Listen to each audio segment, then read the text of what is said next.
David ইমন বা সন্ত্রাসী ইমন, এই যে তাকে যে ধরা হলো, তো এই ধরার পিছনে আসলে অনেক কাহিনী আছে। জাস্ট ছোট করে 1 মিনিট আমি একটু বলি যে তারা কিন্তু অত্যন্ত ধুরন্ধর এবং খুবই চালাক, এবং তারা কিন্তু কোনো নেটওয়ার্কের বাইরে থাকে। বলা যায় যে তারা ওইরকম সিম ইউজ করে না, সব বিদেশি নাম্বারগুলো ব্যবহার করে, অ্যাপসের মাধ্যমে তারা কথা বলে। এইটার ভিতরে ঢুকে কাজ করা এত সহজসাধ্য বা একদিনের বিষয় বা 2 দিনের বিষয় না, এটা আমার দীর্ঘদিনের বিষয়। তো সর্বশেষ আমরা যখন এই চক্র, বিশেষ করে ডেভিড ইমনের, ও যখন দেশে যখন দেখতেছে যে তার ধরা পড়ার সম্ভাবনা আছে বা এটা বেশি আলোচিত হয়ে গেছে, তখন যে বিদেশে একজন আছে যে আলোচিত গ্যাং লিডার, যে সাজ্জাদ, বড় সাজ্জাদ ওরফে বড় সাজ্জাদ, তার পরামর্শক্রমে তারা কিন্তু সে কিন্তু ইন্ডিয়াতে বা ভারতে পালিয়ে যাওয়ার একটা তার পরিকল্পনা ছিল। এই পরিকল্পনা সম্পর্কে আমরা সম্যকভাবে অবগত হই, এবং এখান থেকেই সে এই যে যাওয়ার চেষ্টা করে চট্টগ্রাম থেকে ঢাকা।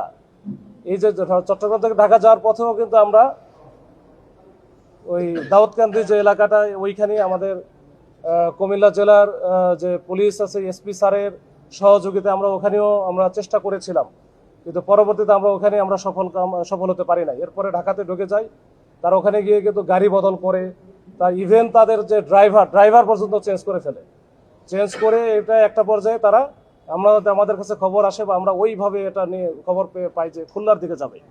তা আমরা কিন্তু সেইভাবে এই যে পদ্মা সেতুতে যে টোল প্লাজা আছে, ওইখানেও কিন্তু আমরা একটা চেকপোস্ট স্থাপন করি। বিশেষ করে ওইখানকার মুন্সিগঞ্জের পুলিশ সুপার স্যারের তাৎক্ষণিক রেসপন্সে ওইখানে ভালো একটা আমরা চেকপোস্ট করি। কিন্তু আমাদের ওইখানে আমাদের ব্যাড লাক যে আমরা ওই সময় আসলে ওইখানে ধরতে পারি নাই। এরপরে আমরা পাস করে চলে যাই। আমরা জানি যে সে যাবে খুলনাতে, ওইভাবে আমরা রূপসার দিকেও আমাদের এটা ওই খুলনা জেলা পুলিশের সহায়তায় আমরা এটা চেকপোস্টের ব্যবস্থা রেখেছিলাম। কিন্তু ইতিমধ্যেই তারা তো বারবার আসলে অনেক ডিসিশনগুলো চেঞ্জ করে। তারা হঠাৎ করে দেখলো যে ওই গোপালগঞ্জ থেকে নড়াইলের দিকে ঢুকে যায়, তখন রাত্র আসলে প্রায় 3:30টার মতো বাজে। তো এই সময় আসলে আমরা তখন কুল পাই নাই। পরে নড়াইলের এসপি স্যারকে আমি ফোন দিয়েছিলাম, পরে আমি ওইখান থেকে বের হয়ে গেছে। এরপরে যশোরে এসপি স্যারের সাথে যোগাযোগ করে ওইখানে লাকিলি স্যারকে আমি পেয়ে গেছি, এবং স্যার একেবারে প্রথম কলেই ধরেছেন, এবং সাথে সাথে আমাকে একটা টিম অ্যাসাইন করে দিয়েছেন বা আমার সাথে ট্যাগ করে দিয়েছেন। আমি ওই টিমকে সার্বক্ষণিকভাবে সহায়তা করে এবং কোথায় কি যাচ্ছে আমরা সব আপডেট দিয়ে, আপনারা জানেন যে যশোরে যে ঝমঝমপুর এলাকা, ওইখানে মোটামুটি ভোরের দিকে 5টা বা এরকম 5:15টার দিকে আমরা কিন্তু এই যে ডেভিড ইমন সহ আরো 3জন, মানে সব মিলে 4জনকে ওখানে গ্রেপ্তার করতে সক্ষম হই, এবং আমাদের টিমটা পিছনেই ছিল।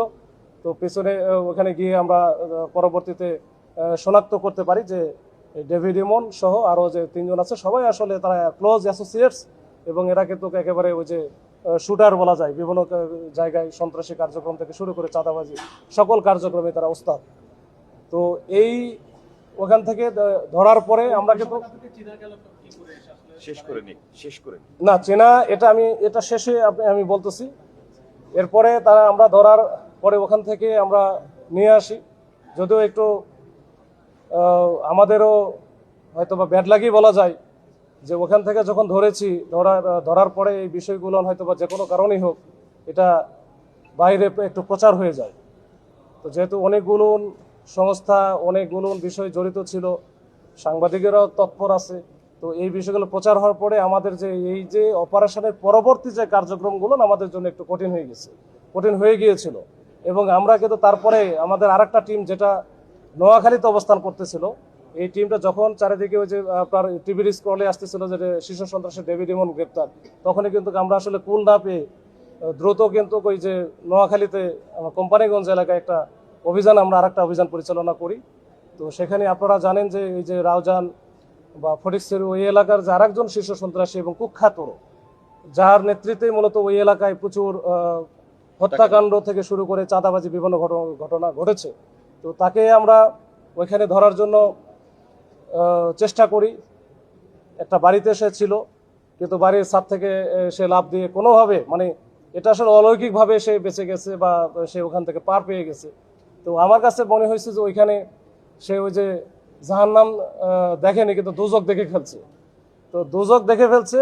এই সন্ত্রাসী যারা আছে, আমার যে মেসেজটা, যে এই চট্টগ্রাম অঞ্চলে এইখানে এই অপরাধ করে, সন্ত্রাসী করে, হত্যা করে, চাঁদাবাজি করে পার পেয়ে যাবে, এরকম হওয়ার কোনো সুযোগ নাই এবং তাদেরকে প্রত্যেককেই আইনের আওতায় আসতে হবে এবং নিয়ে আসবো।